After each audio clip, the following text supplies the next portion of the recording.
live in Mass. Well, let's make sure we're good with you. Not yet. Because we live in. Game's over. Because we live in Massachusetts and we're able to do so, Kathleen and I got married. It would be 10 years ago in May. Sorry to have ruined all of your marriages.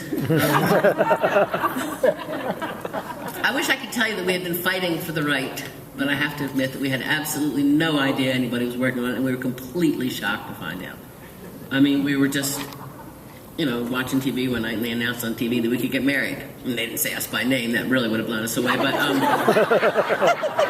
but still, it was just unreal because, you go through. Well, I'm 62, so I was, 52 or 53 then, and so you go through a whole life knowing that certain things just aren't going to be in your life path. I'm not going to play for the NFL. I'm not going to get married. And all of a sudden, in just a matter of seconds, that changes, and it was just so surreal. It's like, oh my God, suit up, we're playing for the Patriots. And I think this is going to hurt. So I just turned to her right away. I said, well, we should do that. She said, absolutely. And we wanted to do it partly to stand up and be counted, and partly to avail ourselves of the legal conveniences. And partly because somebody had to have worked so hard to make it possible, and how could we just not care? So yeah, we absolutely had to do it. And so this was in February that this announcement was made on the news, and it wasn't to become legal and it did become legal on May 17th, that's right. And we got married on May 27th. I think that's right. I don't really remember anymore. But yeah, I'm pretty sure it is. So we didn't really think about it much. That's right, until around May 19th, a couple days after it was legal, right? And then I was like, okay, we're going to get married. Hey, Kathleen. And then I started thinking about it, and I realized I had absolutely no idea what you did to get married. I had never thought about that. I thought, what do you do? How do you do? How do you make that happen? I said, hey, Kathleen, what do you do to get married? How does that happen? She said, I have absolutely no idea. Because why would we know that? I don't know how to put on a jockstrap either, it's not... I've seen them, they look complicated. It's nothing I need to address. So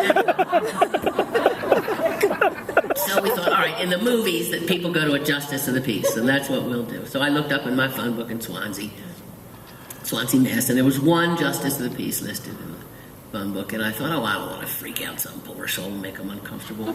So I called up to Provincetown, Mass, P-Town, where everyone's gay. It's about 2 hours away. And I said, hey, we live in Swansea, we're thinking of coming up there and getting married. And the guy said, well, a few couples have already been married in Fall River. Well, Fall River's the next town over. So I said, great, we'll go there. That's great. And while I have you on the phone, what do we do? How do we do this? So he told us how to proceed, and we proceeded, and we applied for our license and went and got our blood test. Now they've changed it, but at the time, yeah, because I guess, I don't know why men and women have to have blood tests, but babies, yeah, right. So anyway, I thought I was on candid camera at first. I thought that it was just a joke and they were going to take us to Guantanamo Bay and kill us or something. But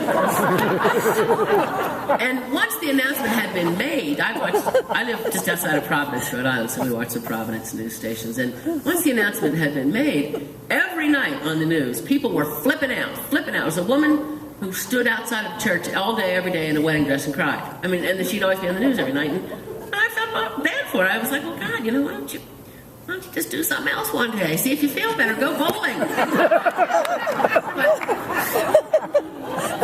And so I was expecting that we were going to, encounter some pretty negative stuff as we went through these procedures, and we never did. Everybody was incredibly, actually very welcoming of an opportunity to express their support. I was surprised at that. I remember the woman in the blood lab. She was mad that it had taken so long. She kept really tightening the tourniquet. It's about time you people could do what the hell you want.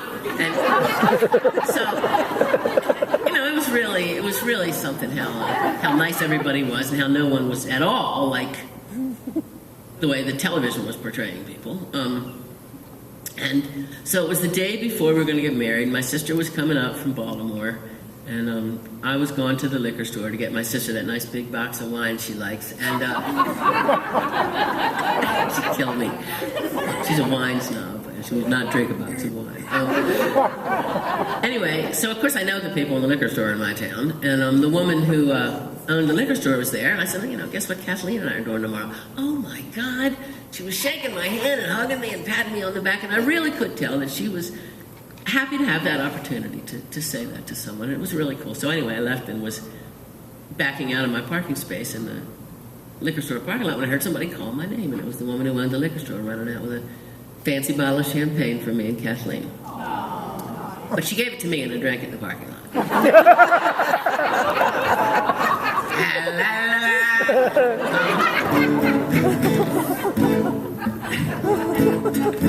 Anyway, the day came and Lynn and Kathleen and I all headed over to Fall River City Hall. I was dressed about like this, really, I was, which is good for me. I did have on a bracelet. If I go much beyond that, I look like Klinger. So, anyway, this is the song I wrote to Kathleen years before we were married.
Brought rest to